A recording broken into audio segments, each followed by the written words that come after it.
My name is Dalton. I wrote down my answers on a piece of paper, so I'll be reading from there the whole time. And this is my combined synopsis and close movement analysis for my study of Uruguay. Uruguay is located in the southern part of South America, bordered by the Atlantic Ocean, Argentina, and southern Brazil. It is the second smallest sovereign union in South America, with almost half of its population found in its capital city, Montevideo.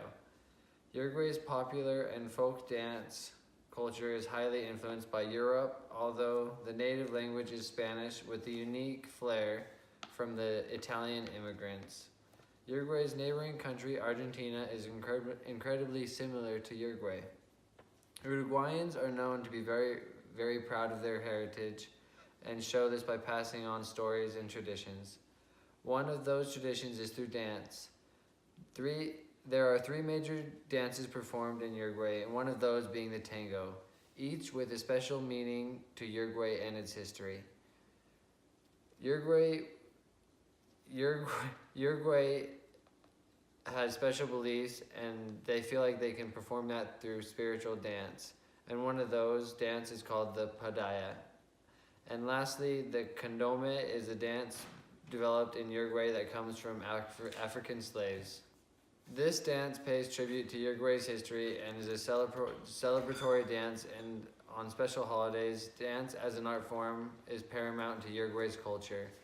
Because it extends ethnology and spirituality, defines the rivalry between its neighboring country and its communal celebration of its inhabitants' history.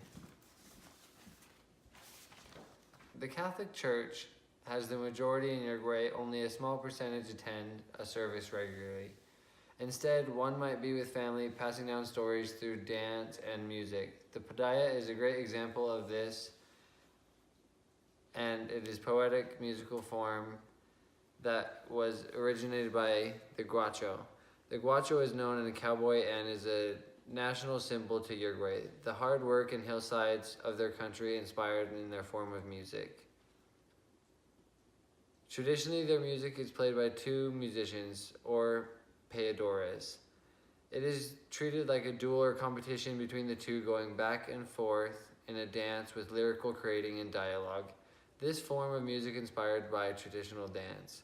It is quick and very improvised, and just like the lyrics, although it doesn't seem to be popular as the music, many still dance to beloved tune.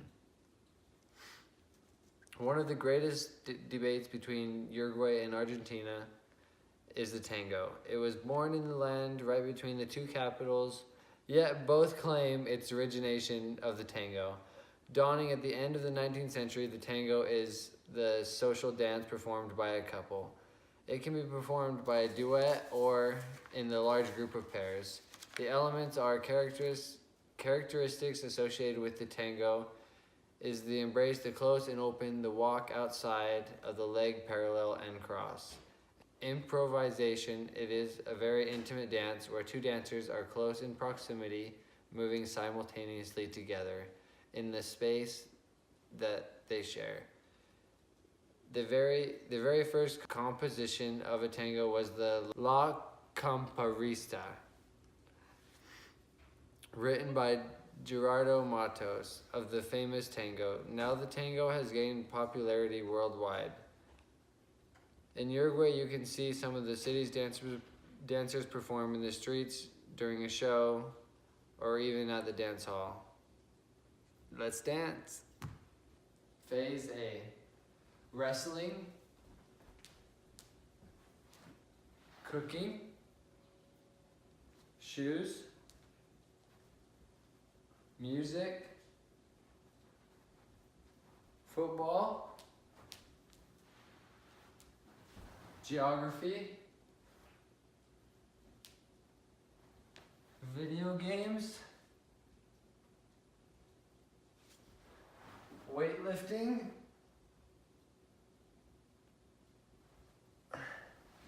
photography, and fashion. Phase D.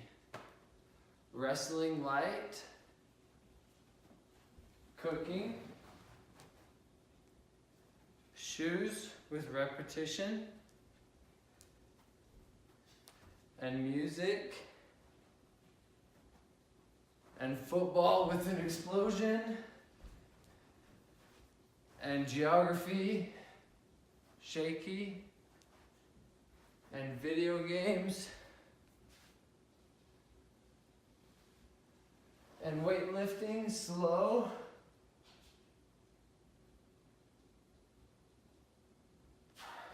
and photography, fast, and fashion.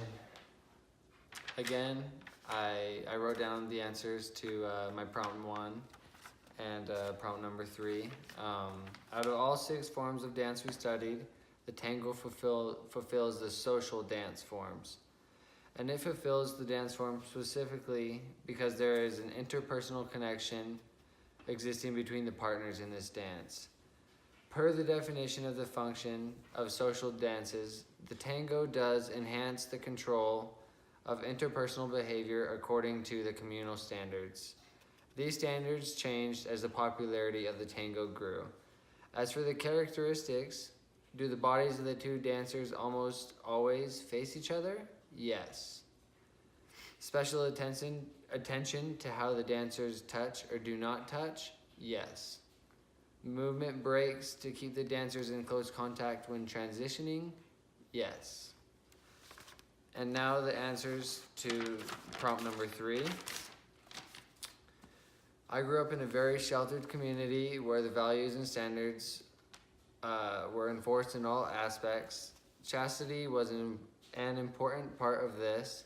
These values were presented through dance, especially in stake dances, where youth would come together for a dance, and the dancing was very clean, and sometimes we had chaperones that would separate us to keep the proximity of the dancers not too close.